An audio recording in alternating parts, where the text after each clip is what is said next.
Many of you are afraid that without a feeling of guilt, there will be no inner discipline, and the world would run wild. It is running quite wild now, not despite your ideas of guilt and punishment, but largely because of them. But we will have more to say about that later in the book. The early ideas given to you by your parents then structure your learning experiences themselves. They set the safe boundaries within which you can operate in early years.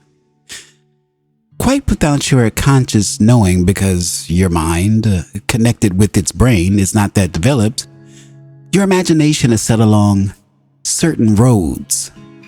Largely, but not completely. Your imagination follows your beliefs, as do your emotions. To some extent, there are certain general patterns. A child will cry when it's hurt. It will stop when the hurt stops, and the emotion behind the cry will automatically change into another. But if the child discovers that a prolonged cry after the event gets extra attention and consideration, then it will begin to extend the emotion.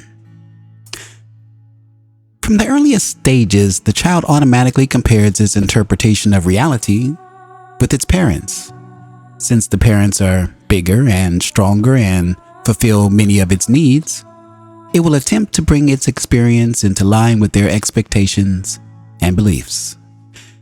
While it is generally quite natural for the child to cry or feel badly when hurt, this inclination can be carried through belief to such an extent that prolonged feelings of desolation are adopted as definite behavior patterns. Behind this would be the belief that any hurt was inherently a disaster. Such a belief could originate from an over-anxious mother, for instance. If such a mother's imagination followed her belief, as of course it would, then she would immediately perceive a great potential danger to her child in the smallest threat. Both through the mother's actions and telepathy, the child would receive such a message and react according to those understood beliefs. Many such beliefs lie quiet within the conscious mind. The grown adult, not used to examining his or her own beliefs, however, may be quite unaware of harboring such an idea. The idea itself is not buried or unconscious. It is simply unexamined. So, one of the most hampering beliefs of all, as earlier mentioned, is the ideas that clues to current behavior are buried and usually inaccessible. This belief itself closes you to the contents of your own conscious mind and prevents you from looking there for the answers that are available.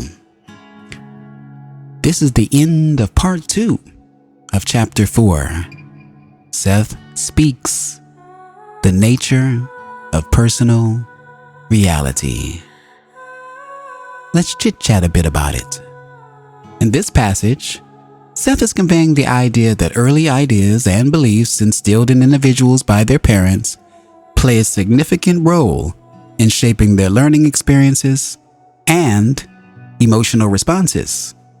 He suggests that children automatically align their interpretations of reality with their parents, their expectations, their beliefs, which can lead to the development of certain behavior patterns and, of course, emotional responses. Finally, Seth implies that the notion of clues to current behavior are buried and inaccessible is a limiting belief that hinders individuals from examining their own conscious mind for answers.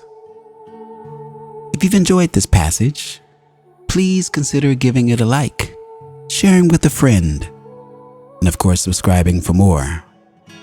What did you think about this particular discussion? Leave it in the comments below.